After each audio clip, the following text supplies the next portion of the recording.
ومساكم بكل خير متابعي سناب السراحين. كما وعدناكم سابقا، الآن نجري اللقاء مع الأخ مشهور يوسف السرحاني، رئيس لجنة الزواج الجماعي لقبيلة السراحين. فأهلا وسهلا ومرحبا به أبو يوسف. 9 سنوات وأنت رئيس لجنة الزواج الجماعي. بودنا أن تذكر لنا ما هي آلية الزواج الجماعي وشروطه وطريقته من خلال خبرتك 9 سنوات التي أنت رئيس لهذه اللجان. بسم الله الرحمن الرحيم. الحمد لله رب العالمين، والصلاة والسلام على أشرف الأنبياء والمرسلين نبينا محمد وعلى آله وصحبه أجمعين. بداية أرحب فيك يا خالد وجميع المتابعين لسناب السراحين. وتصحيحا للمعلومة، أنا ماسك اللجنة تقريبا 8 سنوات. أول مسك الأخ خالد زيدان، مسك أول الزواج الجماعي اللي هو الزواج الجماعي الأول. والحقيقة تقريبا حنا الآن شغالين على نفس الرتم ونفس الأفكار اللي حنا أسسناها بالزواج الجماعي الأول. وكان مدير اللجنة في الزواج الجماعي الأول والأخ خالد زيدان، والحمد لله كملت أنا المسيرة والمشوار برفقة رجال مخلصين محتسبين العمل هذا الله. الشروط بالنسبة للشروط يا أبو ريان، طبعا ما في شروط خاصة أو معينة، اللهم أن الواحد يكون يا طول العمر ملتزم في المبلغ اللي احنا محددين له. طبعا يكون الإعلان مثلا عن الزواج الجماعي يكون بداية السنة، تقريبا بشهر 2 أو بشهر 3 يتم الإعلان عن طريق جوال السراحين. أرسل لنا رسالة أقول الزواج الجماعي في تاريخ كذا كذا، من يرغب الانضمام للزواج الاتصال علي. بعد ما مثلا نكون 4-5 عرسان تقريبا، أبدأ أسوي لهم جروب عندي في الواتس ونعطيهم التعليمات. والتعليمات ما في إلا اللهم أنه يكمل المبلغ اللي حنا محددين لهم متفقين عليه ومتفقين عليه، اللي هو 15,000 لكل عريس يدفعها. ومن فضل الله سبحانه وتعالى ممكن إن شاء الله بعد ما ينتهي اللقاء هذا أنا أعطيك جدول بإذن الله يوضح تكاليف الزواجات الجماعية السابقة.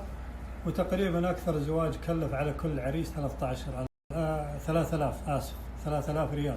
طبعا هو لما يدفع 15 بعد ما ينتهي الزواج إن شاء الله ونشوف المصروفات والوارد من قطة الجماعة، مثلا دفع 15 يرجع له 12,000، يرجع له 13,000 على حسب المصروفات وحسب المتوفر من المبلغ. الله يجزاكم بالخير ويعطيكم العافية. الله. أبو يوسف، بودنا توضح لنا وللمتابعين آلية عمل اللجنة أو عمل اللجان التي أنت رئيس لها. والله أنا من هالمنبر هذا أنا أشكر إخواني وزملائي في لجنة الزواج الجماعي، سواء اللي استمروا معي الآن تقريبا 9 سنة، أو اللي حصلت لهم بعض الظروف ولا واصلوا معنا. حقيقة أقدم لهم كل الشكر والعرفان، وهم زي ما قلت في بداية كلامي ناس محتسبين العمل هذا لله سبحانه وتعالى، ثم خدمة ربعهم الجماعة. طبعا زي ما قلت لك لما يكتمل جروب العرسان نبدأ الترتيبات تقريبا من شهر 6، اللي هو حجز الحلويات، حجز اللي هو المطبخ، حجز تزيين الصالة، حجز إذا كان فيه مثلا فقرات محاورة أو صفوف أو شيء، تكون حجوزات من بدري مبكرا وقبل الزواج. تفضل. وقبل الزواج ب10 أيام يكون اجتماع للجنة. الاجتماع هذا يحدد عمل كل شخص، فيه لجان عملها معروف، مثلا زي لجنة الإعاشة عملها معروف، ولكن بقية اللجنة أوزع عليهم أنا مهام معينة، هذه يقوم فيها عضو اللجنة في يوم الزواج الجماعي، وانت واجد في القصر تقريبا من الساعة 8 الصباح بدري، وكل واحد عارف المهام المطلوبة منه. ممتاز، شيء عمل جبار تشكرون عليه حقيقة. أبو يوسف، تردني أسئلة كثيرة، ومن ضمن هذه الأسئلة لماذا لا تنشئوا لجنة نسائية؟ اللجنة النسائية هذه تختص المتطلبات. النساء إيش يعملن في صالتهن من ناحية حجز الفرقة الخاصة فيهن، ترتيبات التي تخص النساء. كما تعلم نحن نسمع وأنت تسمع، ولكن الشخص موجود غير الشخص اللي عن بعد يسمع. فحنا نتمنى أنك تكون لجنة نسائية. اللجنة النسائية هذه مثلا السنة هذه عندك 15 عريس، كل شخص من أحد العرسان يرشح أخته أو يرشح من يراها كفو من قرابتها المقربين كأم أو كأخت أو كبنت أخ أو كبنت أخ، ويكونها اللجنة النسائية. واللجنة النسائية تكون لهن رئيسة لجنة تتواصل معكم شخصيا، أو من لم ترغب تتواصل مع أخيها لكي ينقل لك متطلباته والأشياء التي يرغبنها لديهن في القسم النسوي. أولا يا أبو ريان، أنا والله يعني الحقيقة ما دام إنك جبت الموضوع هذا، أنا أحب أني أشكر أمهاتنا وأخواتنا نساء قبيلة السراحيل على التعاون وعلى يعني التفهم للزواج الجماعي. والحمد لله حنا الآن لنا 8 سنوات 9 سنوات ما عندنا الحمد لله أي مشاكل ولا عندنا أي ملاحظات جوهرية فيما يخص النساء. وهذا الأمر ما راح يتم لولا الله سبحانه وتعالى توفيقه ثم تعاون نساءنا مع اللجنة. بالنسبة للموضوع هذا، أنا الحقيقة من الزواجات الجماعية الأولى سواء الثانية والثالثة، يعني من بداية الزواج الجماعي ممكن الثاني الثالث نادينا أن يكون فيه لجنة نسائية، وزي ما تفضلت نفس الاقتراح هذا، ولكن ما لقينا مبادرة حقيقة يعني. فاضطريت أنا بالأخير بالنسبة للأمور اللي تخص لجنة أو النساء أني أنا أبادر بنفسي لحجز كل ما يخص الصالة النسائية، من يعني دقاقة، من حلويات، من أشياء ثانية. وبالنسبة للتواصل الحمد لله كل سنة يعني الحمد لله في تواصل بيني وبين مثلا أحد العرسان الموجودة في القصر عند الصالة النسائية، وتعطيني دائما على يعني على قولتهم دائما تعطيني تحديث للي يحصل في الصالة النسائية. والحمد لله أنا أشوف أن الموضوع ماشي، وإذا في أحد يبغى يبادر ويقول شكل لجنة نسائية أبدا أنا ما عندي أي مانع. جزاك الله. أبو يوسف، يعني أنا كذا سؤال وجه لي بهذا السناب، أن هناك متطوعات من أبناء قبيلتنا يرغبن العمل معكم، إذا لديهن الاستعداد، هل لهن مكان وقبول لديكم؟ والله يا أبو ريان بالنسبة للسنة هذه الموضوع منتهي، يعني أنا مرتب الأمور كاملة، ونشوف السنة الجاية إن شاء الله إذا فيه مجال مستقبلا بإذن الله. إذن الناس أو الأخوات يطالبني بالعمل التطوعي جزاهن الله خير. أنا أتمنى أن يتواصلن معنا لكي نرتب لهن أمورهن في السنة القادمة بإذن الله.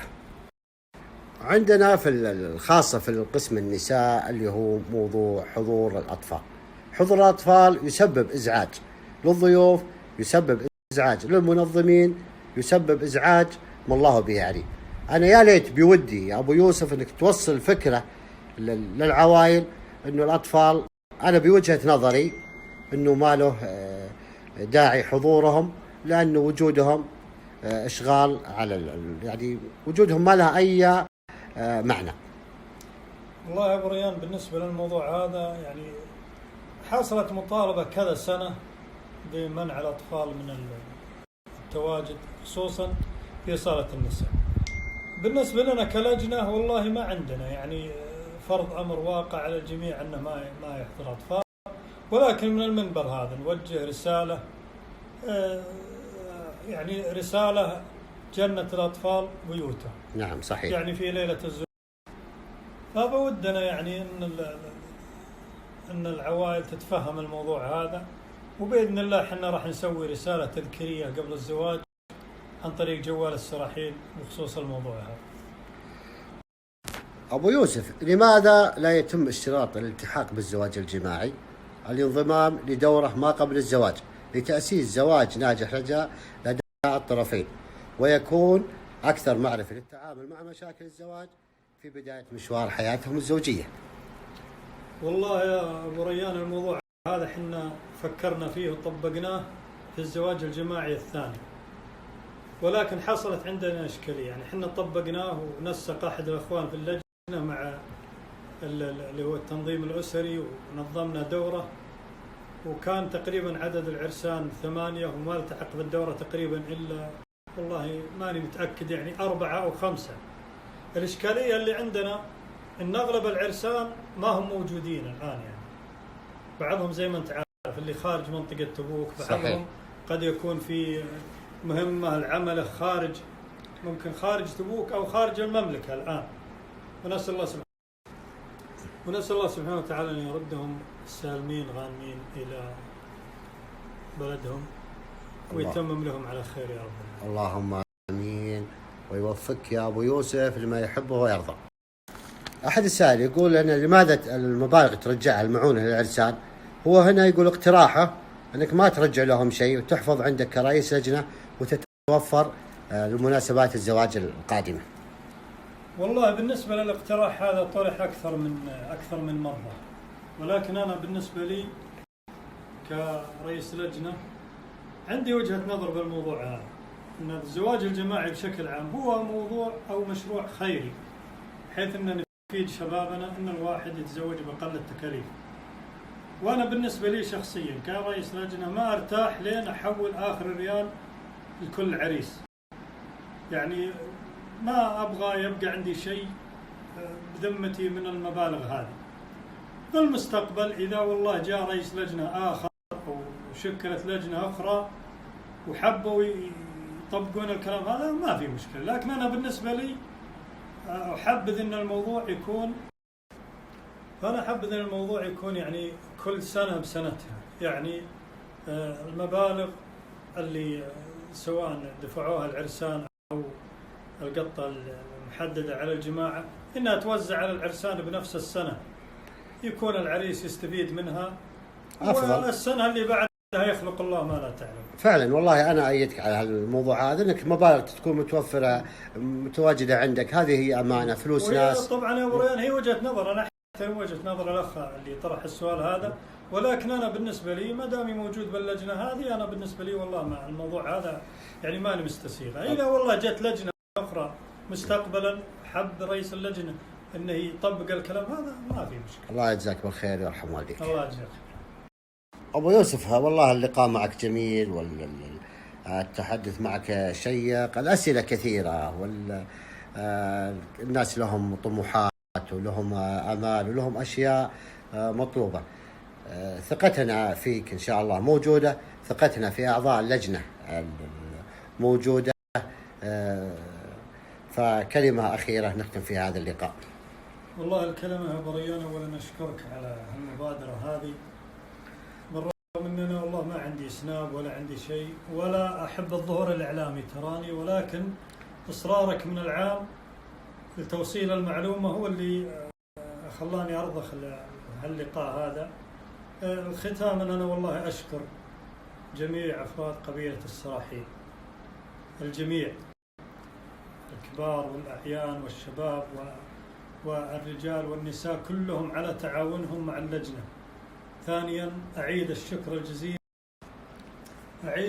الجزيل لأعضاء اللجنة اللي تحملوني السنين اللي فاتت، وكانوا ولا زالوا الحمد لله رجال مخلصين في عملهم، ولا يبغون من العمل هذا إلا الأجر من الله سبحانه وتعالى ثم خدمة مجتمعهم. وكلهم يعني وقت الزواج من الصباح إلين آخر الليل، ممكن بعضهم حتى عياله ما يقدر يوديهم ولا يجيبهم من القصر غير يوكل أحد، وكل هذا في سبيل زي ما قلت يعني الأجر، ابتغاء الأجر ثم خدمة لجماعتهم. بالنسبة لي أنا كرئيس لجنة، أي ملاحظة، أي اقتراح، أي نقد، أنا صدري يتسع للجميع ويتسع لأي اقتراح هادف وبناء في سبيل تطوير الزواج الجماعي هذا. إذا حصل قصور من السنين الماضية وإذا في قصور السنوات الماضية فأنا أتحمله شخصيا، وأنا أخطي وأنتم تعذرون، وجوالي موجود عند الجميع إذا في شيء أو زي ما قلت اقتراح أو شيء الجوال موجود. إذا فيه نجاح فهذا بتوفيق الله سبحانه وتعالى، ثم بهمة وتعاون وتكاتف القبيلة بوجه عام، ثم همة الرجال المخلصين اللي معي باللجنة. الشكر الأخير أحب أشكر 98 عريس، 98 عريس خلال السنوات الماضية اللي اصبروا على توجيهاتي معهم وعلى مداخلاتي معهم وعلى الأمور اللي أنا كنت أنا وياهم وهم عارفينها. ما ودي نكشف الأمور كلها. حملوني خلال السنوات الماضية، صحيح أنهم هم استفادوا، ولكن برضه لا. أبو يوسف 98 عريس، كيف ليش تعتذر لهم؟ أنا جالس اليوم وش سالفتهم 98 عريس هذا اللي أنت تتكلم عنهم؟ طبعا أنا أقصد بال 98 اللي هو عدد العرسان بالزواجات الجماعية الماضية مع السنة هذه. الحمد لله يعني بفضل الله العدد 98 عريس.